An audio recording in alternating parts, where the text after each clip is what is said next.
On AM Extra, Oregon lawmakers could be on the brink of passing historic legislation. That legislation is called the Momnibus Act, and it could change how the landscape of maternal and infant health looks. Joining us on the couch this morning to dig into some of these new bills, we have Oregon State Senator Dr. Lisa Reynolds, representing Northeast Washington County, and Executive Director of the Children's Institute, Cully Ladd. Good morning. Thank you both for joining us. Appreciate the time. Well, Senator Reynolds, I know this has been quite a busy week for you in Salem, so let's talk about this effort. Knowing that you've been a pediatrician for decades, this was a personal cause for you to take this to lawmakers, I would imagine. Yes, I mean, I've been a pediatrician for almost 30 years in Washington County, and I do have to correct you, my district includes downtown Portland, so we are in my Senate district currently.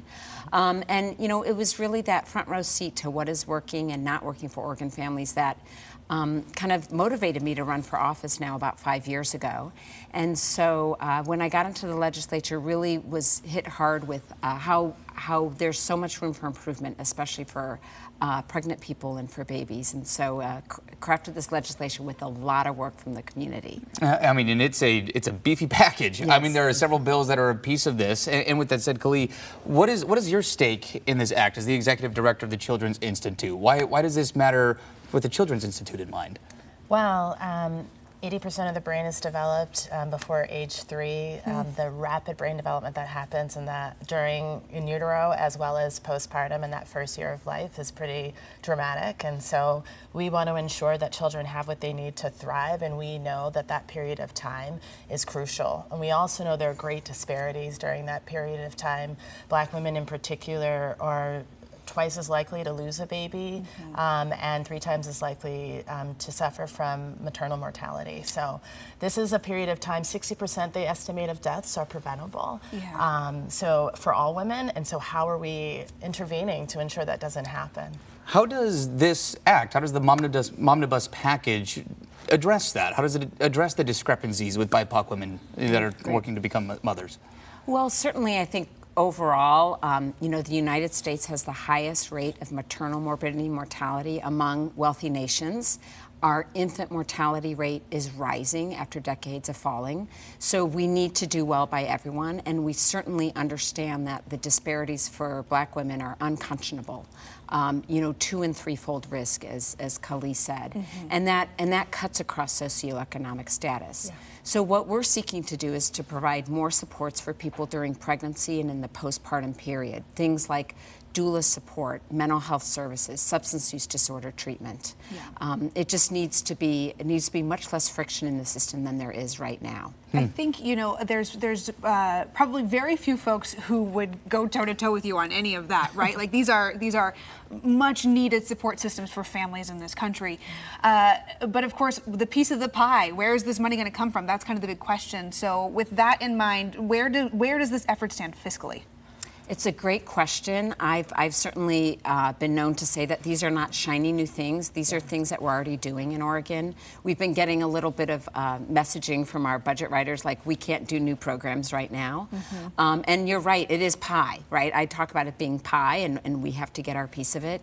For too long, Oregon, and I would say most states, have been responding to crises, right? For children who've been endangered, for folks who have serious substance use disorder. And of course we need to respond to that.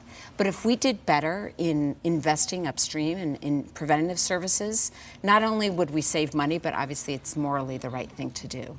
What is the energy around this in Salem? I'm curious to know that too, with Democrats holding a supermajority in both the House and the Senate right now. Are you talking across the aisle when it comes to the Momnibus Act?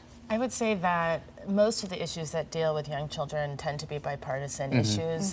Children's Institute is a nonpartisan organization, so we work across the aisle to ensure we support our babies and mamas and young children. And I'm not in Salem as much as Senator Reynolds, but from our understanding of the people that we've spoken with, we've certainly seen support from both sides. What have those conversations been like for you, Senator? Oh, very, very positive. I mean, everyone nods, everyone loves it. We get shout outs, love the Momnibus. And then I'm like, okay, so are we going to have the courage to truly shift how we fund things as a state. And so we're putting a lot of feet to the fire, so to speak. And we're showing, you know, there is certainly long-term cost savings, which doesn't necessarily convince the budget writers, because we do budgets on a 2-year cycle. But there's some short-term savings too that we are able to demonstrate. Yeah, you know, it's interesting too, some of the things that I wouldn't always think about needing to be part of this conversation. I know, for example, Kali, you're pushing for coverage for both public and private health insurance to cover doulas. Why are some of those things important in this process? Doulas are integral to postpartum care and during pregnancy, and as I said, the brain development is huge during that, and also chronic stress doesn't always discriminate based on income, and so what we see is that with women, the cumulative impact of chronic stress, it's called weathering, increases the likelihood of fatality and other complications connected with childbirth. And so if we only allow women on Medicaid to get doula support, insurance support, then we're leaving out a huge swath of women that still suffer from the consequences of stress. And as we've talked about, Black women, Indigenous women, they have high consequences of stress, you know, because of all the things in our society that contribute to that. And so their income doesn't discriminate. As I said, income is not the determinant of that, and we want to ensure that all women are protected. All right, well, before we let you go, I am curious just to know where this package sits right now in Salem. Of course, we're in the long session, you know, that goes all the way until June. Where does it sit right now? Where are we in the process? Well, we had some amazing public hearings yesterday in a committee that I chair called the Senate Committee on Early Childhood and Behavioral Health, where we had close to, I think, 60 people filling our hearing room and hearing from dozens of folks with lived experience and people in the trenches doing this work. So I always say a good public hearing is necessary but not sufficient to pass a bill, but that was really a rewarding experience, you know, flooding the Capitol with folks with their Momnibus pins. Next week we'll be having hearings on our Medicaid coverage of the service, as well as housing supports, which is a whole other topic we haven't gotten into. And then it's some serious conversations with the governor's office, which we are already very deeply involved in, and the budget writers. That's great.